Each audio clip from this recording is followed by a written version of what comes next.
नमस्कार दोस्तों, एक और इन्फॉर्मेटिव वीडियो में आपका स्वागत है। दोस्तों, अगर आप भी इस तरीके के सिचुएशन में हैं जहां पे दोस्तों लगभग 6 से 8 फीट आपको मिट्टी भरने के बाद दोस्तों जो है वो कंस्ट्रक्शन स्टार्ट करना पड़ रहा है। साथ ही साथ दोस्तों एक सिचुएशन और देख सकते हैं कि बगल में बिल्कुल जो है वो जो पानी है वो आपके दीवार को भी अफेक्ट कर रहा है।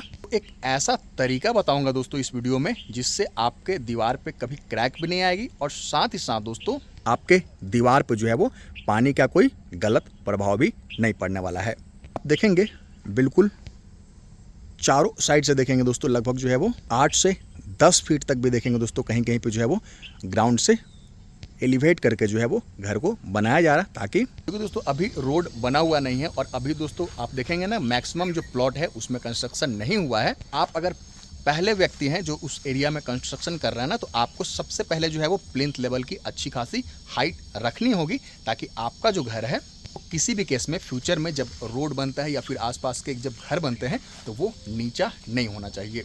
दोस्तों इस तरीके के जगह पे जो चैलेंज आते हैं मेनली दोस्तों कि कितना बीम दिया जाए। ठीक है, वैसे तो हर कंस्ट्रक्शन दोस्तों ग्राउंड बीम से स्टार्ट होना चाहिए, लेकिन दोस्तों यहाँ पे देखेंगे ना ये बाउंड्री वॉल जो है वो बहुत पहले कर दिया गया था, हालांकि इसमें कॉलम दिया गया था। और साथ ही साथ देखेंगे दोस्तों आप जो है वो लगभग 4.5 से 5 फीट का हाइट पे एक टाई बीम देखेंगे दोस्तों बिल्कुल जो है वो बाउंड्री के चारों तरफ दिया गया था। लेकिन दोस्तों आपका बाउंड्री तब तक नहीं झुकेगा ना जब तक मिट्टी का एक तरफा लोड ना हो। ठीक है, जैसे इस वाले बगल वाले बाउंड्री को अगर देखेंगे ना, इसमें किसी प्रकार का कोई क्रैक वगैरह देखने को आपको नहीं मिलेगा, क्योंकि दोस्तों ना तो बाउंड्री के बाएं साइड से कोई लोड है और ना ही तो दाहिने साइड से लोड है। सिर्फ और सिर्फ दोस्तों ये जो बाउंड्री वॉल है ना, ये जो ब्रिक वर्क है, सिर्फ और सिर्फ ये जो बीम है सिर्फ ब्रिक का ही लोड को कैरी करके कॉलम तक पहुंचा रहा है। लेकिन उसके उलट दोस्तों इस तरीके से किसी एक तरफ आप अगर मिट्टी डाल देते हैं, दूसरा तरफ बिल्कुल खाली रहता है ना, तो ऐसे में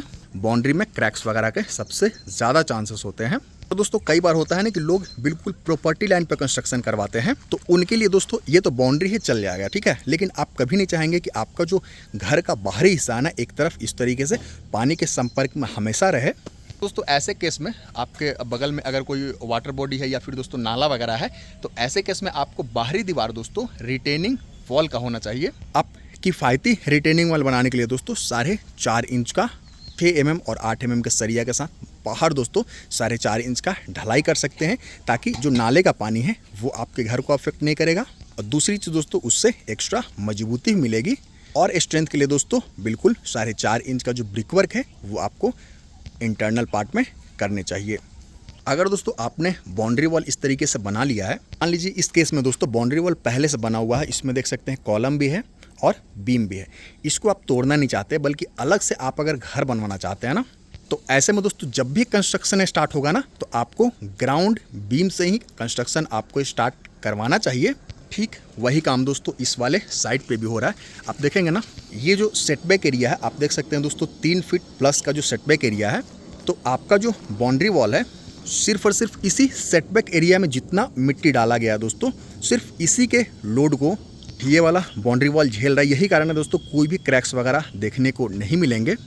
और यहाँ पे जो भी आपका दोस्तों सुपर स्ट्रक्चर है ना, उसमें तो किसी प्रकार का कोई दिक्कत नहीं, लेकिन सब स्ट्रक्चर में यहाँ पे 2 बीम ऑलरेडी जो है वो डाले जा चुके हैं।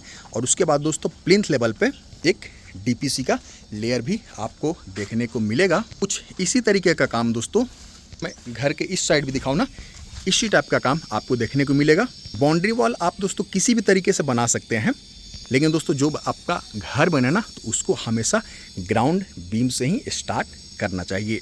घर के अंदर का जो मिट्टी का लोड है दोस्तों आप देखेंगे, इसको रोकने के लिए ऑलरेडी जो है वो ग्राउंड बीम, उसके साथ दोस्तों एक टाई बीम दिया हुआ है। और अगेन दोस्तों सेटबैक एरिया जो है सिर्फ उसका मिट्टी का लोड जो है वो बाउंड्री पे आ रहा है। तो इस तरीके से आप देख सकते हैं कि बिल्कुल बैलेंस्ड वे में जो है वो कंस्ट्रक्शन का काम यहाँ पे चल रहा है। आपकी ग्राउंड से इसकी ऊंचाई देखेंगे ना दोस्तों लगभग जो है वो 10 फीट के करीब है।